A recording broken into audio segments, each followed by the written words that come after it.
마태복음 5장 6절의 말씀, 복이 있도다 의에 줄이고 목마른 자. 우리 함께 말씀 나누도록 하죠. 한 절 말씀인데 함께 읽도록 하겠습니다. 시작. 의에 줄이고 목마른 자는 복이 있나니 그들이 배부를 것임이요. 지난주까지 우리가 가난한 자, 마음이 가난한 자, 그리고 애통하는 자, 그리고 온유한 자에 관해서 말씀을 나누고, 오늘은 의에 줄인 자, 의에 줄이고 목마른 자에 관해서 하나님 말씀을 나누려고 합니다. 온유한 자는 성품이 본래적으로 타고나기에 따뜻하고 부드러운 그런 사람을 이야기하는 것이 아니다 하고 우리가 말씀을 나눴죠. 본래는 성품이 좀 불같을 수 있어요. 조금 급한 성격인 사람도 있습니다. 어떤 사람은 포악한 사람도 있어요.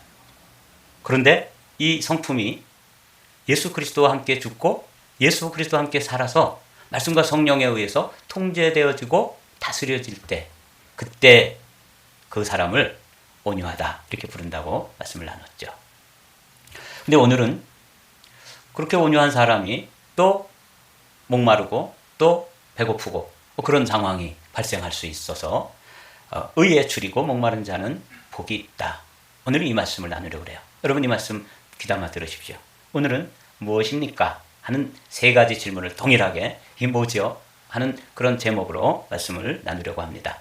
첫 번째 무엇입니까? 하는 질문은 의라고 하는 게 도대체 무엇입니까? 하는 질문입니다. 여기 보면 의라고 하는 것은 신약 성경이 헬라어로 쓰여 있는 건 우리가 다 알고 있죠. 여기 헬라어로는 디카이오시네라고 되어 있어요. 이 의라는 것이 도대체 뭘까? 여기서 온유가 타고난 성품이라든지 본래적으로 마음이 따뜻하고 부드러운 그런 성품의 소유자를 이야기하지 않는 것처럼, 여기에 의라고 하는 것도 우리가 알고 있는 올바름, 반듯함, 정직함, 정의로움 이런 걸 이야기하는 것이 아닙니다. 그래서 의에 줄이고 목마르다 그럴 때 이 의에 대해서 우리가 개념 정리가 딱 돼야지만 뭐에 배고프고 뭐에 굶주려 해야 할지를 알게 되는 것이죠. 그리고 우리 안에 그런 현상이 있는지도 점검해 볼 수 있지 않겠습니까? 그래서 무엇입니까? 의라는 것이 도대체 무엇입니까? 이런 질문으로 시작합니다. 지난주에 우리가 의에 관해서 조금 나눴습니다. 옳을 의, 이거는 한자에 있는 말인데 이 한자를 파자를 하게 되면 양양자와 나아자가 나온다. 지난주에 우리가 말씀을 나누면서 이걸 짧은 시로 양이 있다, 아가 있다, 양 아래 아가 있다. 이 아를 나라고 바꾸어서 읽으면 훨씬 이해가 쉽게 되어집니다. 양이 있다, 내가 있다. 양 아래 내가 있다. 양 아래 나를 두시고 나를 의롭다 하신다. 할 때 이 의가 바로 오늘 우리가 살펴보려고 하는 의입니다. 성경을 조금 더 들어가 보면 사도 바울은 이 의에 대해서 아주 분명하게 이 의가 세상에서 우리가 생각하는 통념적이고 상식적인 의, 정의, 옳음, 또 올바름 이런 것들이 아니라는 것을 말씀해 주시죠.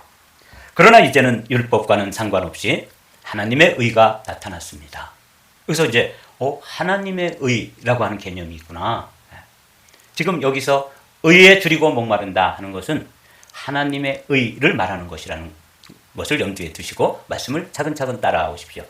그것은 율법과 예언자들이 증언한 것입니다. 그런데 하나님의 의는 예수 그리스도를 믿는 믿음을 통해서 오는 것인데 모든 믿는 자에게 미칩니다. 거기에는 아무 차별이 없습니다. 여기 아주 놀라운 말씀이 있는 것이죠.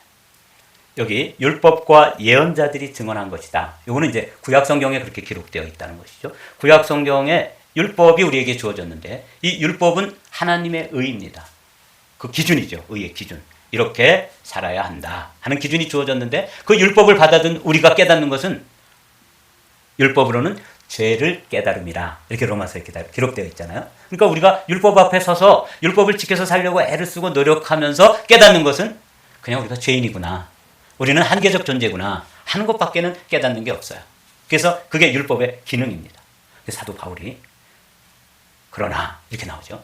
율법을 주셨는데 그걸 통해서는 우리가 죄인이라는 사실만 확인할 뿐인데, 그러나 이제는 율법과는 상관없이 율법 외에 이렇게 기록되어 있죠. 오늘 이것은 세 번역으로 옮겨놨는데 율법 외에 하나님의 한 의가 나타났다. 의롭게 되는 하나님의 의 방법이 하나 다시 새로운 방법이 주어졌는데 그것은 이미 구약 성경에 다 다 기록되어 있는 것인데 그 약속이 드디어 성취되었다. 그 약속이 누구 안에서 성취되었냐면 그런데 하나님의 의는 이렇게 참 이게 알 것도 같고 모를 것 같은 이 하나님의 의가 예수 그리스도를 믿는 믿음으로 온다. 그래서 요거를 등식을 만들면 하나님의 의 동시에 그게 뭐예요? 예수 그리스도 이렇게 등식이 발견되어지죠.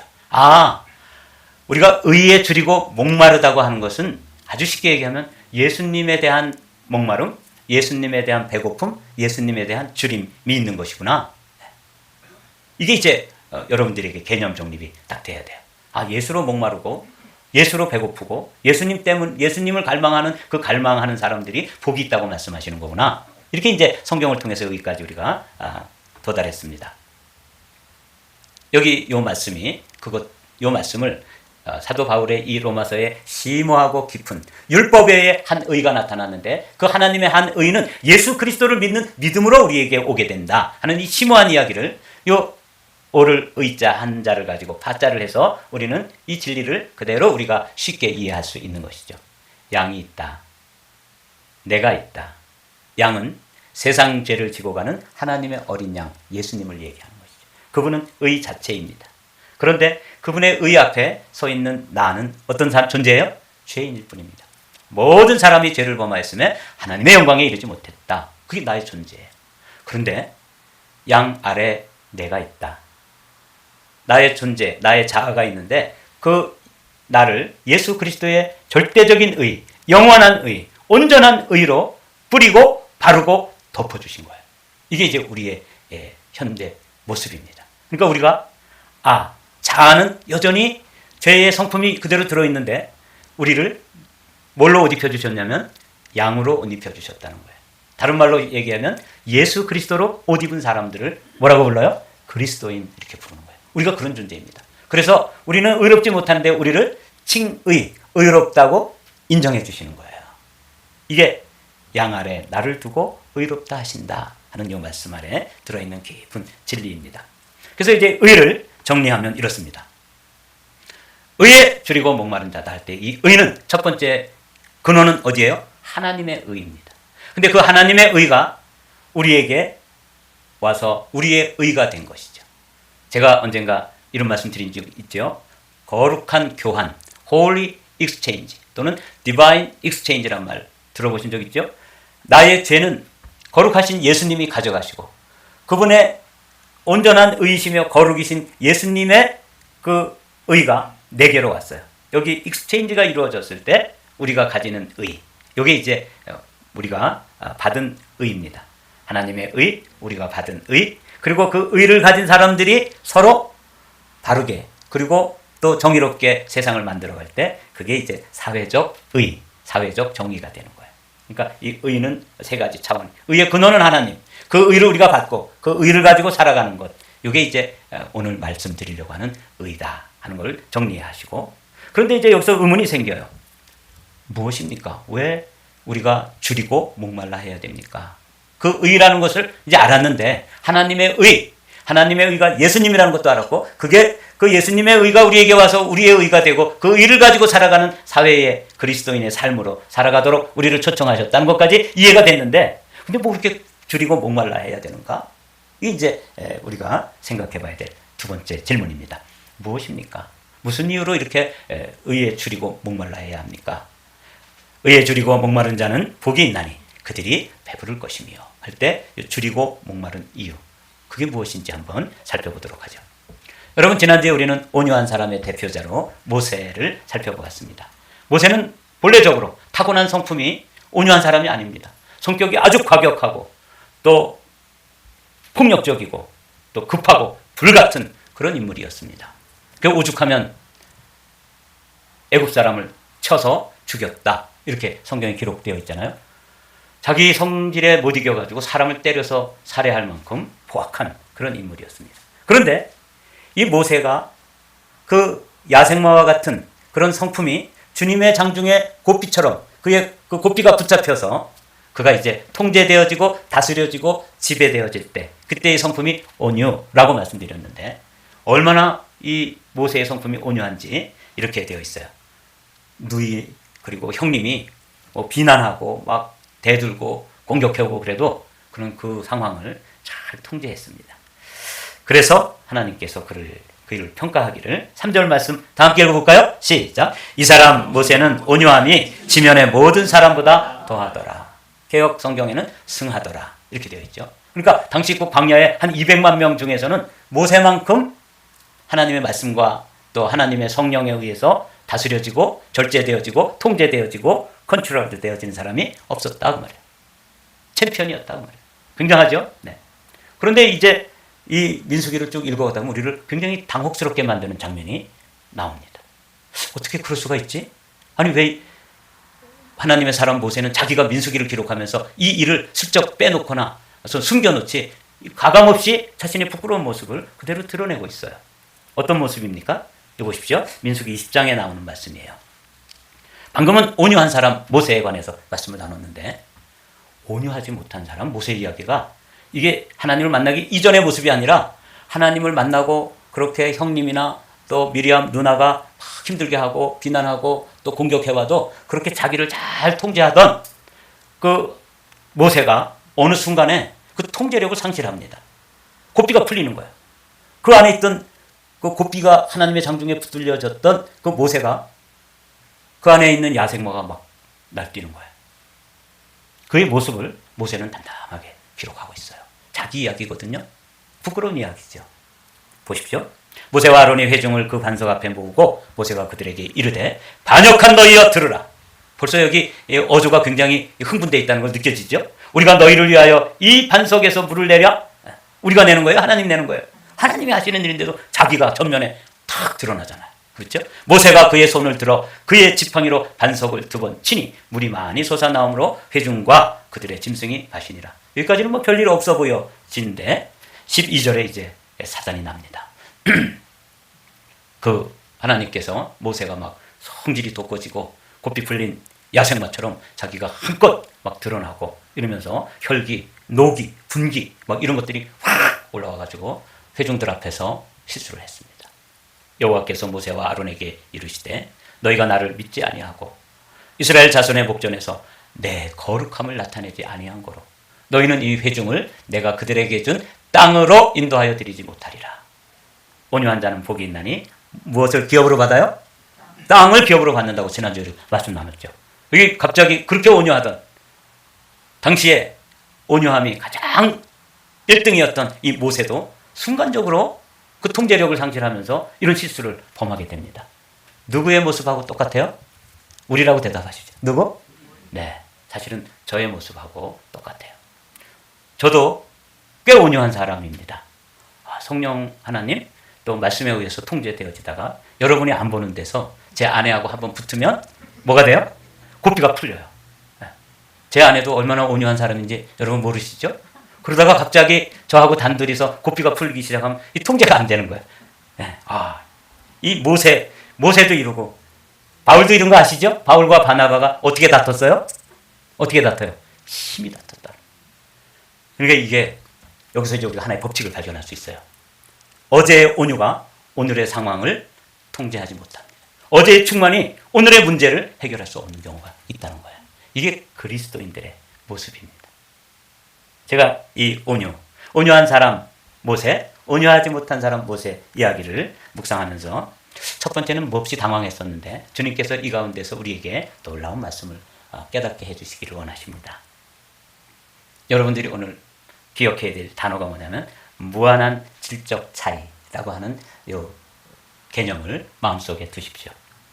예수님이 이렇게 말씀하시죠. 나는 마음이 온유하고 겸손하니. 이건 예수님의 성품 자체가 온유예요. 그래서 예수님의 온유와 하나님의 사람 모세의 온유에 차이가 있는데 이 차이는 어느 정도의 차이라고요? 무한하다 그 말이에요. 진짜 그래요? 그렇습니다. 여러분 우리가 이 땅에 살다가 어느 날 우리가 이제 주님께서 재림하실 때 우리가 부활하게 되죠. 예수 그리스도 안에서 우리가 부활함을 입으면 부활의 몸을 입는 거예요. 그래서 지금 있는 이 한계를 뛰어넘는 거의 신적 존재, 신의 성품에 완전히 참여하는 것입니다. 그래서 그때는 시간과 공간을 초월하고 이런 모습이 되어지는 놀라운 몸을 입게 돼요. 그럼에도 불구하고 우리가 변화된 부활의 몸과 우리를 부활시킨 하나님의 그 수준의 레벨의 차이는 무슨 차이라고요? 한번 읽어보세요. 무한한 질적 차이다. 이게 이제 굉장히 중요한 컨셉입니다. 왜? 제가 왜 모세 이야기를 이렇게 장황하게 늘어놓죠? 사랑하는 성도 여러분, 모세는 위대한 사람입니다. 위대한 하나님의 종입니다. 그럼에도 불구하고 그가 보여줬던 온유는 언제 무너질지 모릅니다. 언제 실패할지 모릅니다. 언제 또 곤두박질 칠지 모릅니다. 언제 고삐가 풀려가지고 그렇게 막 야생마처럼 날뛰게 될지 모르는 온유입니다. 그런데 예수님의 온유는 어떤 온유예요? 영원한 온유예요. 결의소 이야기를 지난주에 했죠. 예수님이 안소. 그렇다면 모세는 마라소에 불과한 거죠. 여기에는 큰 차이가 있는데 그것을 신학자들은 하나님과 우리 사이, 우리가 예수 그리스도 안에서 거듭나고 예수 그리스도의 성품에 참여하고 예수 그리스도의 성품으로 성화되어져 가고 그래서 정말 변화되는 그 변화된 모습을 보여준다 할지라도 그것은 누구의 모습과 똑같으냐면 모세가 보여주는 모습과 똑같아요. 그래서 언제 무너질지 몰라요. 예수님은 절대 그런 분이 아니시죠. 그래서 모세와 예수님 거의 동급인 것처럼 보이는데 그 안에 차이는 무한한 질적 차이가 난다. 왜 이 말씀을 드리냐면 그래서 모세는 이렇게 실패한 후에 하나님 앞에 구하잖아요. 이거 한 번만 용서해 주십시오. 제가 40년 동안 이 광야 생활을 하면서 그 가나안 땅, 그 땅에 들어가 디뎌보는 것, 그 땅을 밟아보는 것이 제 평생의 비전이고 꿈이고 소망인데 저에게 너무 가혹하지 않습니까? 그럼에도 불구하고 주님께서 그에게 허락하지 않아요. 그래서 그에게는 강렬한 소망, 우리 오늘 본문으로 얘기하는 배고픔, 또 목마름이 있었던 것이죠. 사랑하는 성도 여러분, 이게 이제 우리가 한계를 가진 존재로서 하나님 앞에서 우리가 가져야 될 그런 소망이에요. 왜 줄이고 왜 목마른가? 우리가 변화된 존재고 우리가 거듭난 사람이고 성령 충만했다 할지라도 이 충만이 어제의 충만이 오늘의 문제를 해결할 수 없을 수도 있기 때문에 우리는 또 하나님의 의, 또 하나님의 그 온유함, 그것을 다시 배워야 되고 다시 목말라야 되고 다시 굶주려야 되는 것이죠. 내가 잡혀있는 자에게 이르기를 나오라 하며 흑암에 있는 자에게 나타나리라 하리라. 그들이 길에서 먹겠고 모든 헐벗은 산에도 그들의 풀밭이 있을 것인즉. 10절 말씀 다 같이 읽습니다. 그들이 줄이거나 목마르지 아니할 것이며 더위와 볕이 그들을 상하지 아니하리니 이는 그들을 긍휼히 여기는 이가 그들을 이끌 때 샘물 곁으로 샘물 근원으로 인도할 것임이라. 이렇게 돼서 우리는 결국 뭐가 필요한 사람들이에요? 다시 공급이 필요한 것이고 다시 그분의 통제 아래 들어가야 되고 고삐가 풀렸다가 다시 그분에게 사로잡혀야 되고 그렇게 되어 있는 존재가 모세고 바울이고 우리입니다. 그래서 우리가 어떤 이 하나님의 그 의가 이 땅에 나타난 분이 예수 그리스도, 그 의를 한번 덧입었다 그래서 그다음 상황이 끝이 아닌 거예요. 또 목말라 하고 또 굶주려 하고 또 추구해야 되고 또 무릎 꿇고 구해야 되는 것이죠. 저는 어제 이 말씀을 이렇게 정리하면서 되게 한없는 은혜의 시간이었습니다. 아, 그렇구나. 모세는 제가 저와 비교해 볼 때 정말 예수님과 모세 사이에 무한한 질적 차이가 있는 것처럼 하나님의 사람 모세와 이 정병준 목사 사이에도 어쩌면 무한한 질적 차이가 있어 보이는 듯해 보이는데 사실은 매일반이었다는 것이죠. 그래서 모세도 하나님의 의, 하나님의 그 충만을 다시 한번 구하고 간구하고 배우고 공급받아야 되는 것처럼 저도 오늘 제가 여러분 앞에서 보여주는 이 온유한 모습은 실제입니다. 이거 가짜가 아니에요. 그럼에도 불구하고 저는 또 의에 목말라 해야 되고 또 굶주려 해야 되는 것이죠. 왜 그래요? 언제 고삐가 풀릴지, 언제 제가 통제력을 상실할지 아무도 모르고 저는 주님의 의와 제 의 사이에, 주님의 온유와 제 온유 사이에는 무한한 질적 차이가 있기 때문입니다. 너 하늘아 위에서부터 의를 내리되 비처럼 쏟아지게 하여라. 너 창공아 의를 부어내려라. 땅아 너는 열려서 구원이 쌍나게 하고 공의가 움돋게 하여라. 나 주가 이 모든 것을 창조하였다. 땅! 이게 누굽니까? 하늘과는 무한한 질적 차이가 있는 우리잖아요. 예수 그리스도가 하늘에서 내려주시는 떡이고 예수 그리스도가 하늘에서 내려주시는 생수라면 우리는 그것을 받아서 계속 공급받아야지만, 굶주림과 또 목마름으로 공급받아야지만 우리의 충만을 유지해 갈 수 있는 그런 유한한 존재인 것을 우리가 고백할 수밖에 없는 것이죠. 왜? 무엇을 굶주려야 하는가? 이제 아시겠죠. 왜 우리가 그런 굶주리고 또 목말라 해야 되는지 우리의 존재의 모습을 제대로 발견하면 하나님 앞에서 간구할 수밖에 없는 것이죠. 겸손하게 그분 앞에 또 구해야 하는 존재다 하는 것을 발견하게 됩니다. 세 번째 질문이 무엇입니까? 입니다. 뭐예요? 그럼 배부르다는 것은 무엇입니까? 그런 뜻이에요. 무엇에 배부르다는 뜻일까? 의에 줄이고 목마른 자는 복이 있나니 그들이 배부를 것이며. 그때 이 배부르다는 게 배가 부르다 이렇게 영어로 되어 있지 않고 they will be filled 그렇게 되어 있어요. 그 다음에 뭘로 되어 있는지는 벌써 우리가 알잖아요. They will be filled with Jesus Christ. 예수 그리스도로 가득 채워진다. 얼마나 놀라운 복입니까? 예수 그리스도의 생명으로 채워지고 예수 그리스도의 은혜로 채워지고 예수 그리스도의 능력으로 채워지고 그래서 그 뒷부분을 빼놨어요. They will be filled까지만 되어 있는 거죠. 그 다음에는 우리가 구하는 것들 목마름과 배고픔과 굶주림을 가지고 하나님 앞에 간구하는 것들로 채워지는 것이죠. 그래서 의에 줄이고 목마른 자는 복이 있다. 저희가 채워질 것이다. 저희가 만족하게 될 것이다. 누구로? 예수로. 이렇게 되는 거예요. 이 말씀이 얼마나 놀라운 말씀이에요. 여러분 이 말씀이 정말 깨달아지게 되시기를 주님의 이름으로 축복합니다. 아멘. 예수께서 대답하여 이르시되 이 물을 마시는 자마다 다시 목마르려니와 내가 주는 물을 마시는 자는 영원히 목마르지 아니하리니 내가 주는 물은 그 속에서 영생하도록 솟아나는 샘물이 되리라. 이 말씀 어디서 나눈 말씀인지 아시겠죠? 요한복음 4장의 수가성 여인과 나누는 대화 가운데 그 여인이 물을 들어 나왔습니다. 그 여인이 늘 떠다 마시는 물은 이런 물입니다. 근데 이런 물은 목마른 물이에요. 다시 목마르게 되고 또 목마르게 되는 이런 물이에요. 근데 주님께서 그 여인을 찾아간 이유가 있습니다. 내가 주는 물. 예수님께서 공급하시는 물. 생명수죠. 생수죠. 리빙 워터. 살아있는 물이죠. 이 물을 마시는 자는 영원히 목마르지도 않고 영생하도록. 이 말은 다 영생에 이르도록 이런 뜻입니다. 우리가 영생에 이르게 되는데 어떤 힘을 공급받아야 돼요? 여기 내가 주는 물. 그러니까 이 물과 내가 주는 물이 디퍼런스가 있죠. 주님께서 우리에게 주시는 물은 내가 주는 물입니다. 그러자 그 여인이 그런 물을 내게 주십시오. 나는 이런 물을 들어왔는데 그런 물이 있다고 하니까 그 물을 제가 주십시오. 이렇게 이제 고백하는데 우리 한방교회 성도들도 이 그런 물에 목마르게 되시기를 주님의 이름으로 축복합니다. 여기에 갈증과 갈망이 있게 되시기를 주님의 이름으로 축복합니다. 오늘 우리가 나누는 말씀의 핵심이 여기 있는 거예요. 이런 물, 세상이 공급하는 물, 이런 물에 찾아서 다니시면서 아직도 목말라 하십니까? 그것은 바닷물과 같습니다. 마시면 마실수록 갈증이 더해지는 그런 소금물과 같은 거 이제 더 이상 끊으시고 아멘?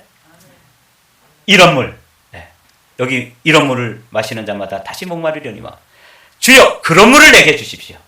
그런 물을 좀 여러분들이 목말라 하시고 이 물을 만나서 정말 영혼의 갈등이 해결되고 여러분들이 충만을 체험받아가지고 의로운 삶, 그 삶의 모습이 온유한 삶인데 온유한 삶, 이런 삶을 좀 구현하고 경험하고 간증하는 그런 성도들이 되시기를 주님의 이름으로 축복합니다.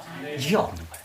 그래서 이거 목마른 사람들, 여기에 목말라 하고 여기에 배고파하고 그런 사람은 복이 있는 거야. 이렇게 주님 말씀하시잖아요. 예수께서 이르시되 나는 생명의 떡이니. 그렇죠? 내게 오는 자는 결코 줄이지 아니할 터이요 나를 믿는 자는 영원히 목마르지 아니하리라. 그래서 이 사실이 믿음으로 깨달음이 오고 그래서 정말 이런 물이 아니라 그런 물, 그리스도께서 공급하시는 이 떡과 이 생명의 물에 눈이 열려지게 되면 그 사람이 갈망이 생기는데 그 갈망이 있는 자가 어떤 사람이다? 복이 있는 사람이다. 이걸 지금 말씀하고 계십니다. 복이 있도다. 의에 줄이고 목마른 자. 이게 이제 결론인데 너희 목마른 사람들아 어서 물로 나오너라. 돈이 없는 사람도 오너라. 너희는 와서 사 먹되 돈도 내지 말고 값도 지불하지 말고 포도주와 젖을 사거라. 어찌하여 너희는 양식을 얻지도 못하면서 돈을 지불하며 배부르게 하여 주지도 못하는데 그것 때문에 그렇게 수고하느냐.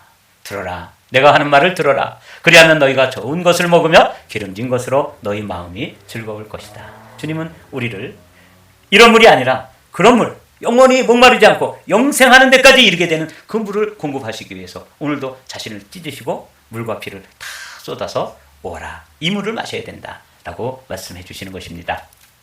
여러분 우리의 상태가 어떤 모습이 되어야 되는 거예요? 시편 기자는 이렇게 이야기하죠. 우리 천천히 한번 1절 2절 말씀을 읽어보겠습니다. 다 같이 그럼 갈망으로 시작. 하나님이여 사슴이 시냇물을 찾기에 갈급함같이 내 영혼이 주를 찾기에 갈급하나이다.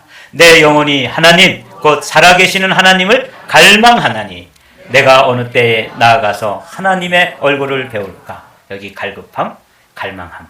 이게 이제 줄이고 목마른 모습이죠. 어느 정도예요? 그 사막 한가운데서 오아시스를 발견하기 위해서 그냥 눈이 그 물을 찾아서 헤매는 그 사슴과 같이 우리의 영혼이 이런 물이 아니라 그런 물, 예수 그리스도께서 공급하시는 양식, 예수 그리스도께서 공급하시는 생수, 거기에 눈이 열려가지고 이 사슴처럼 하나님, 살아계신 하나님의 얼굴을 뵙는 그런 은혜와 복이 우리에게 경험되어져야 하는 것입니다. 오늘 이 말씀 이제 마치겠습니다. 우리 한번 오늘 본문 말씀을 읽고 한번 마치도록 하죠. 시작. 의에 줄이고 목마른 자는 복이 있나니 그들이 배부를 것이며. 그렇습니다. 예수님을 줄이고 목마른 자는 복이 있나니 그들이 예수님으로 가득 채워주실 것입니다.